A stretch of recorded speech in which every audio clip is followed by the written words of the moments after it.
Yeah, you probably didn't expect this review, did you? But I realized after playing it, I have a lot of opinions on a few things, so here we are. So Genshin Impact came out in 2020, and what the fuck? This game blew up.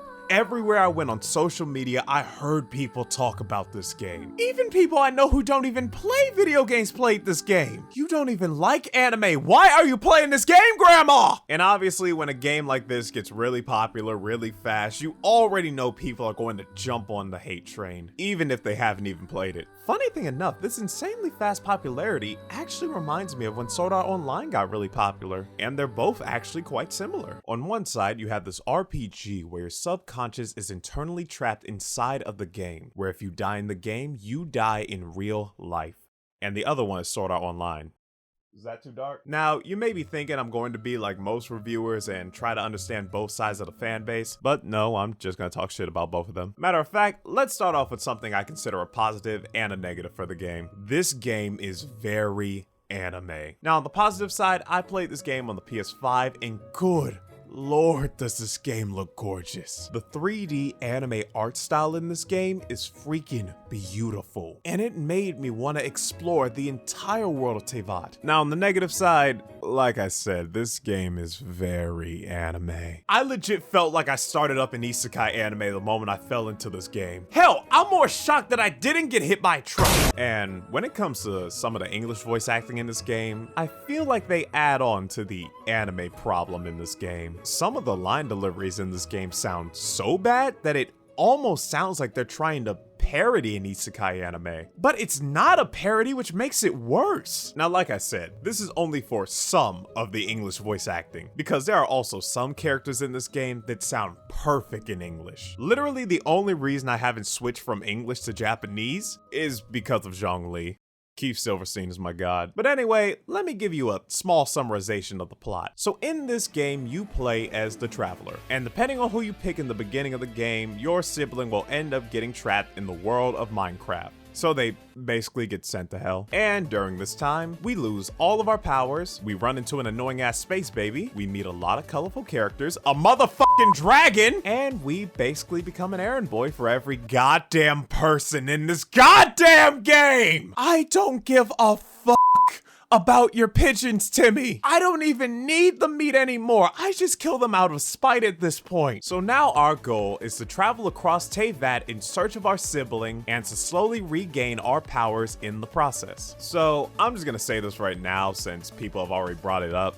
This game without a doubt is a Breath of the Wild ripoff, and that's actually not a bad thing. I'm just calling it what it is, because I feel like some people are too scared to call it a Breath of the Wild ripoff when it most certainly is. That doesn't make the game bad though, because they added enough unique things in this game to differentiate itself from being a complete copycat. And the way they did it was by giving us anime waifus. For the past few months since this game came out, this company has been the factory for popping out anime waifus. You have no idea how much hentai pictures I've seen of these females before I even played the game. And that is where we get to the gacha element of this game. Now, I knew what a gacha game was, but I never was the type of person who could get into them. So when I finally played Genshin Impact, I was like, there is no way I'm going to get into this game. And there is no way I'm going to invest money on the character banners. No way, no way. I know better than to spend money on a randomized character banner where I have the slightest chance of getting the character that I want. So you can forget about me ever playing this game.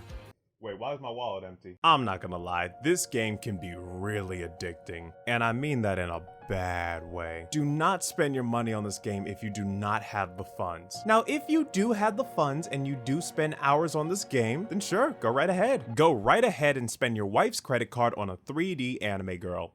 Or boy. But if you know for a fact that you don't have the funds to be spending on this game, don't do it. Don't do it. Like, Chris, I'm looking at you, Chris. Like, put that wallet down, Chris. Don't do it. Don't do it. You can literally still get far in this game without having to spend anything. The only reason I started spending money was because I spent a whole week on this game. So by then I was already trapped in the simulation. But I will also say this right now. If you are thinking that you are going to walk into a complete packaged game, then you are going to be utterly disappointed. This game gets updated every 6 weeks with new content and sometimes new characters. And this is where we get to one of my biggest complaints in the game. Now with games like Final Fantasy XIV, even if you complete the main story, you still have a lot of endgame shit to do. But once you get to the endgame of Genshin Impact, there isn't shit to do. I am level 55, and the only thing I can do while waiting for a new update is either grind for new artifacts for my characters or try to get max stars in the Spiral Abyss. That is not fun. I will say this right now, I have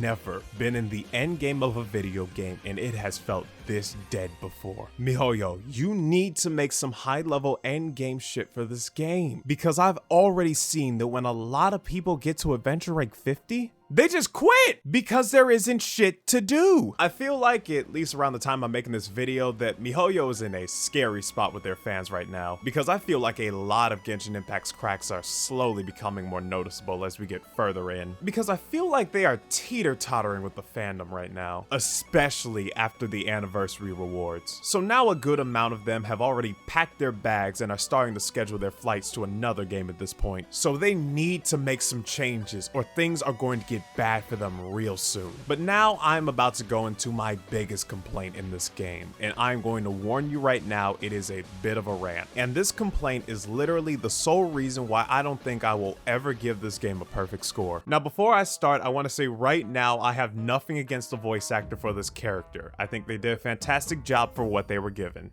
But that being said, I fucking hate PAIMON. I have played many games at this point with some really good companion characters, but in my opinion, I think PAIMON might be the worst. And if you want to know why, well then here's the 5 reasons for why I can't stand PAIMON. Reason number 1, I can't stand her voice. It is the epitome of a scratching chalkboard while screaming your lungs out because someone is massaging you with a cheese grater. I know an annoying voice when I hear one, because I have one. Reason number 2, we don't know shit about her. Now obviously they're probably saving her story for the end game, but if we do get a big reveal, it better be fucking worth it. I am not the type of guy that needs a big or groundbreaking reveal for every character, but PAIMON better have one. And do you want to know why? Because she is a main character. And that is probably why I hate her more than any other character, because reason number 3, she is with us all the time! When Jack didn't talk in Jak and Daxter, I was fine with Daxter being the one who spoke for us. But why the hell can we just not have the Traveler talk in Genshin? I mean shit, you let Kiana talk in Honkai Impact, why the fuck can't the Traveler talk? And why would you give us the illusion of a choice-based dialogue when in reality it doesn't mean shit? This ain't like Persona 5 where depending on what you choose it could heavily change the outcome. But the worst part about it is, since we are a silent protagonist, PAIMON has most of the lines in the goddamn game. And she's not even a good talker on top of that. All she does is say the most obvious shit like she's Dora the fucking Explorer and I'm too dumb to know what's going on. Or she just eats like the fat ass baby space cow that she is from the more that I earned. I didn't see you out there slaughtering that ruin guard, get your own food. And that's where we get to reason number 4. She doesn't